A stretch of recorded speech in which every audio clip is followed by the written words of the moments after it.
ဗျာဒိတ်ကျမ်းခန်းကြီးကိုပစ္စမကောင်းကင်တမန်သည်တဘိုးမှုတ်သောအခါကျယ်လုံးသည်ကောင်းကင်ကမြေကြီးပေါ်သို့ကျသည်ကိုငါမြင်၏သူ၌အနက်ဆုံးသောတွင်၏တော့ကိုအပ်ပေးသည်ဖြစ်၍သူသည်အနက်ဆုံးသောတွင်ကိုဖွင့်၍ကြီးစွာသောမိဘ၏အခိုးကဲ့သို့သောအခိုးသည်တွင်ထဲကတက်လေ၏ထိုတွင်၏မိခိုးကြောင့်နေနှင့်အာကာသကောင်းကင်သည်မှောင်မိုက်လေ၏ကျိုင်းကောင်တို့သည်မိခိုးထဲကမြေကြီးပေါ်သို့ထွက်၍မြေကင်းမိကောက်တကူကဲ့သို့သောတကူကိုရကြ၏မြေဤမြက်ပင်မှစ၍စိမ့်သောအရာများတစ်ပင်များအပေါင်းတို့ကိုထား၍နှစ်ဖူး၌ဖျားသခင်၏တစိ့ခတ်ခြင်းကိုမခံသောလူတို့ကိုသာညှင်းဆဲမည်အကြောင်းသူတို့အားပြည့်ညတ်ထား၏တစိ့ခတ်ခြင်းကိုမခံသောသူတို့ကိုကတိုက်ရသောအခွင့်မရှိငါးလပတ်လုံးပြင်းစွာသောဝေဒနာဖြစ်စေသောအခွင့်ရှိ၏ထိုကျိုင်းကောင်ဖြစ်စေသောဝေဒနာသည်ကကင်းမြီးကောက်သည်လူကိုထိုသောဝေဒနာကဲ့သို့ဖြစ်သည်ထိုနေ့ရက်ကာလ၌လူတို့သည်တေခြင်းကိုရှာကြလိမ့်မည်ရှာတော်လဲမတွေ့ရကြအလွန်တေခြင်းတော်လဲတေမင်းသည်သူတို့ထံမှပြေးသွားလိမ့်မည်ထိုကျိုင်းကောင်တို့၏အစင်းတံသည်စစ်တိုက်ခြင်းကပြင်ဆင်သောမြင်း၏အစင်းတံနှင့်တူ၏ခေါင်းပေါ်မှရွှေတရဖူးကိုစောင်းဟန်ရှိ၏မျက်နှာသည်လူမျက်နှာကဲ့သို့ဖြစ်၏သပင်သည်မိန်းမသပင်ကဲ့သို့ဖြစ်၏သွားသည်လည်းခြင်သည့်သွားကဲ့သို့ဖြစ်၏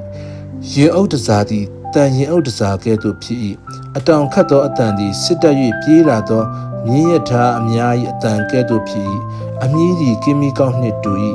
အမြည်၌လည်းဆူးရှိ၏လူတို့ကိုငါးလပတ်လုံးညှင်းဆဲရသောအခွင့်တကူရှိ၏သူတို့၏ရှင်ဘုရင်မူကားဟေဘရဲဘာသာအဖြစ်အဘဒုံဟူ၍၎င်းဟေလသဘာသာအဖြစ်အာပေါလျုံဟူ၍၎င်းခေါ်ဝေါ်သောအနက်ဆုံးသောတွင်တမန်ဖြစ်၏အမင်္ဂလာတစ်ပါးလွန်ပြီးထိုနောက်မှအမင်္ဂလာနှစ်ပါးလာလီအောင်မည်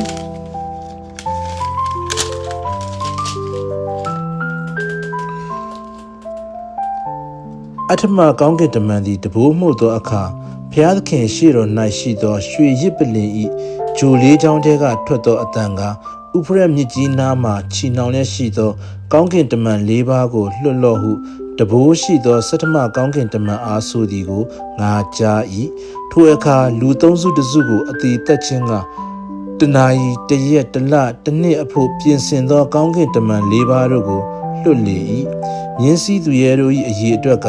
နှစ်တင်ချေဖြစ်၏ထိုအရေးအတွက်ကိုငါကြားရ၏ထိုအတူဗျာဒိတ်ယူပါယုံ၌ထင်ရှားသောမြင်းတို့ကို၎င်းကန့်မီဟွာကိန်နုကြောင့်နှင့်ပြီးသောရေအုပ်တစားရှိသောမြင်းစည်းသူရဲတို့ကို၎င်းငါမြင်ရ၏မြင်းတို့၏ခေါင်းသည်ခြင်သေးခေါင်းကဲ့သို့ဖြစ်၏သူတို့၏ကတွင်ထဲကလည်းကန့်မီလျံမီကိုထွက်ကြ၏သူတို့၏ကတွင်ထဲကထွက်သောကန့်မီလျံမီကိုကြီးဟုသောဘေးသုံးပါးကြောင့်လူသုံးစုတစုတေကြ၏အကြောင်းမူကားသူတို့တကိုးသည်ကတွင်၌၎င်းအမြည်၌၎င်းတည်၏အမြည်သည်ခေါင်းနှင့်ပြည့်စုံ၍မွေနှင့်တူ၏အမြည်အဖြစ်ညှင်းဆဲတတ်ကြ၏ထိုဘေးဒဏ်ကြောင့်မတည်ဘဲကျွင်းသောလူတို့သည်နတ်တို့ကို၎င်းမမြင်နိုင်မကြားနိုင်မသွားနိုင်သောရွှေရုပ်တုငွေရုပ်တုကြေးနီရုပ်တုကြောက်ရုပ်တုတစ်သားရုပ်တုတို့ကို၎င်းမကိုးကွယ်ဘဲနေခြင်းကကိုယ်လက်နှင့်လှုပ်သောအရာများကိုနောင်တမရဘဲနေကြ၏ကိုကျင့်သောအကျင့်ဒီဟုသောလူအသက်ကိုတတ်ခြင်းသူတစ်ပါးကိုပြုစားခြင်းမတရားသောမိထုံ၌မှီဝဲခြင်းသူဥစ္စာကိုခိုးခြင်းအမှုများကိုလည်းနောင်တမရဘဲနေကြ၏ဖတ်သွားသောကျမ်းပိုက်အပြင်နားထောင်ကြသောညီကိုမောင်နှမအရောက်စီတိုင်းပေါ်မှာဘုရားသခင်တည်တံ့ကောင်းကြီးပေးပါစေအာမင်